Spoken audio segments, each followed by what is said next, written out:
میرے بھائیوں اور محترم دوستوں، کیا آپ نے کبھی سوچا ہے کہ قیامت کا منظر کیسے ہوگا؟ وہ قیامت جس کا آنا طے ہے، جس کی آنے کی خبر اللہ کے آخری نبی حضرت محمد صلی اللہ علیہ وآلہ وسلم دے چکے ہیں۔ کیا آپ نے کبھی غور کیا ہے کہ وہ دن کیسا ہوگا؟ قیامت کی شام کیسی ہوگی؟ آج ہم قرآن و حدیث کی روشنی میں قیامت کا نقشہ کھینچنے کی کوشش کریں گے۔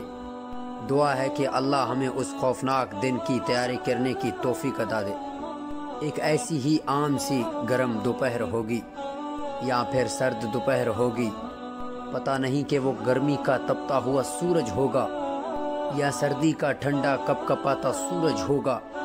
شام حسب معمول ڈھلے گی اور دن کو الوداع کہے گی۔ دن اور رات یہ حسب محمول کہہ کر جدا ہوں گے کہ کل پھر ملیں گے۔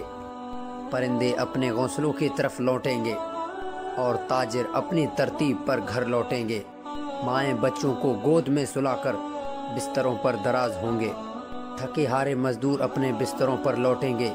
بادشاہ اپنے شاہی تخت پر دراز ہوگا۔ پولیس والے اپنی چوکیوں پر پہرا دیتے دیتے یہ سوچ کر اونگ رہے ہوں گے کہ کب صبح ہوگی اور میری ڈیوٹی تبدیل ہوگی۔ دوسرا حوالدار آ کر ڈیوٹی دے گا۔ رات کو کسی گھر میں مہندی لگ رہی ہوگی کہ صبح بارات آنی ہے، اور کسی گھر میں بارات آ چکی ہوگی، اگلی صبح ولیمہ ہوگا۔ کہیں پہ رات دکان مکمل ہوئی ہوگی، صبح کو دکان کا افتتاح ہونا ہوگا۔ کسی کا رات کو گھر مکمل ہوا ہوگا۔ یہ سارے حسب معمول کی وہ باتیں ہوں گے۔ آج بھی کسی نہ کسی جگہ پہ یہ ہو رہے ہوں گے، اور قیامت سے پہلے کی شام بھی بالکل عام سی شام ہوگی۔ ایسے ہی ایک شام آ کر پورے عالم میں چھا جائے گی، اور پھر سورج اسی ہی طرح حسب دستور ہوگا، اپنے چہرے سے نقاب ہٹائے گا اور عالم کو اندھیرے سے جدا کر دے گا۔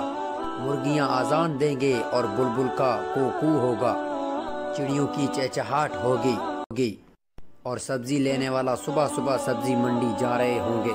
کام کاج کرنے والے مزدور گاڑیوں کے اڈے کی طرف جا رہے ہوں گے۔ ڈرائیور اپنی گاڑیاں ٹھیک کر رہے ہوں گے۔ مائیں بچوں کو اسکول کے لیے تیار کر رہی ہوں گی۔ حالی نے ہل کھیت میں ڈال دیا ہے، دکاندار نے دکان کھول لی ہے، اور یہاں گھاک آ کر 10 میٹر کپڑے لیتا ہے۔ دکاندار کینچی چلا رہا ہے تو گھاک پیسے گن رہا ہے، اور ادھر مالی بیچ بکھیرنے کو ہے، اور ادھر دلہن کی سہیلیاں اور بہنیں آ چکی ہیں۔ ادھر باراتی آ چکے ہیں اور لوگ انتظار کر رہے ہیں کہ کب بارات آئے گی اور کب باجا بجے گا اور کب دولہا آئے گا۔ ایسے ہی ایک عام شام ہوگی۔ حسب معمول کی کام جاری ہوں گے، حسب دستور کے معاملات بھی دنیا میں جاری ہوں گے، اور پھر ایسے میں اچانک ایک ہیبت ناک آواز آئے گی، اتنی خوفناک ہوگی کہ اس آواز کو سن کر دکاندار کے ہاتھ سے کینچی گر جائے گی، گھاک کے ہاتھ سے پیسے گر جائیں گے، مالی کے ہاتھ سے بیج گر جائے گا، دلہن کے گجرے ٹوٹ جائیں گے، مہندیاں گر جائیں گی، دلہن اپنی جان بچا کر بھاگے گی، اور لڑکے والوں کو گھوڑے پہ سوار اپنا دولہا بھول جائیں گے، مراسیوں کو اپنے ڈھول بھول جائیں گے، سیاستدان اپنی سیاست بھول جائیں گے، حوالدار کو اپنا پہرا بھول جائے گا۔ وہ خوفناک آواز پورے جہاں کا کلیجہ چیر دے گا۔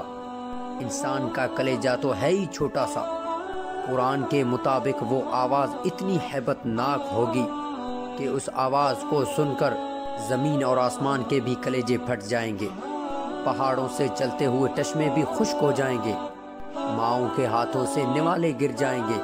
وہی ماں بچوں کو ٹوکری کی طرح پھینک کر کہے گی کہ یہ مرتا ہے تو مرے، بس میری جان بچ جائے۔ لیکن آج بچے تو کون بچے اللہ کے سوا؟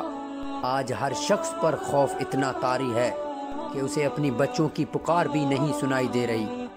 آج دھرتی پر مسلمان کوئی نہیں ہوگا۔ یہ اللہ کا شکر ہے کہ قیامت صرف کافروں کے لیے ہے، مسلمان کوئی نہیں ہوگا۔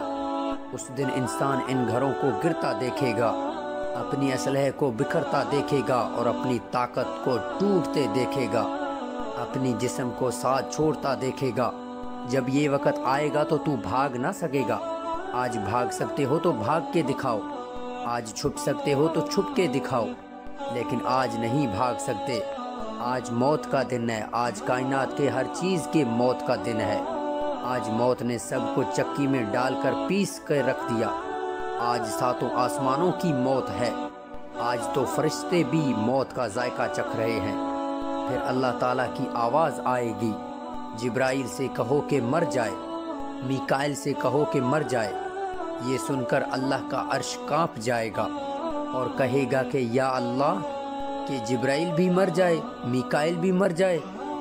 یا اللہ، ان کو تو بچائیں، ان کو تو بخش دیں۔ اللہ تعالیٰ فرمائے گا، آج میرے عرش کے نیچے کوئی نہیں بچ سکے گا۔ آج جبرائیل بھی تڑپ کر مر گیا، میکائیل بھی چکرا کے مر گیا۔ آؤ اور عرش کے فرشتوں کو بھی گرتے دیکھو۔ آج ایک عجیب منظر ہے، ہیبت ہے، سناٹا ہے اور خوف ہے۔ اوپر اللہ ہے اور نیچے اسرائیل ہے۔ اسرائیل کی ٹانگیں بکری کے بچے کی طرح کانپ رہی ہیں اور اللہ شان بے نیازی سے کہہ رہا ہے، اللہ کہے گا کہ ہے کوئی باقی؟ اسرائیل کہے گا کہ تو باقی، نیچے تیرا عبد اسرائیل باقی۔ تو اللہ کی ہیبت ناک آواز آئے گی کہ تو بھی مر جا میرے اسی امر کے ساتھ جس امر سے میں نے تجھے پیدا کیا۔ کوئی اسرائیل کو مرتا دیکھے مگر کوئی ہے نہیں۔ سب کو موت کے وادی میں دھکیل کر اللہ کہے گا کہ ہے کوئی میرا شریک؟ ہے کوئی میرا شریک تو سامنے آئے۔ لیکن اس دن کوئی آواز نہیں ہوگی۔ اس دن تنہا اللہ کی ذات باقی ہوگی۔ اس دن بس اللہ کی ذات ہوگی جو وحدہ لا شریک ہے۔ میرے بھائیو، یہ وہ دن ہے جس کا آنا طے ہے۔ یہ ہے وہ دن جس کے لیے ہم دنیا میں آئے ہیں۔ اس دن کچھ باقی نہ ہوگا۔ اس دن پورا جہاں ٹوٹ چکا ہوگا۔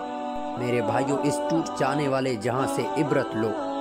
اللہ کے واسطے یہ حرص چھوڑ دو، اس کے دیوانے نہ بنو۔ اس کے دیوانے کے لیے ذلت کے سوا اور کچھ نہیں۔ سائے کے پیچھے بھاگنے والے کے لیے دیوار سے ٹکرانے کے علاوہ اور کچھ نہیں ہوتا۔ ریت میں پانی تلاش کرنے والے کے لیے سوائے پیاس کے اور کچھ نہیں ہوتا۔ اس کی عزت سے دھوکہ کھانے والے کے لیے سوائے ذلت کے کچھ نہیں۔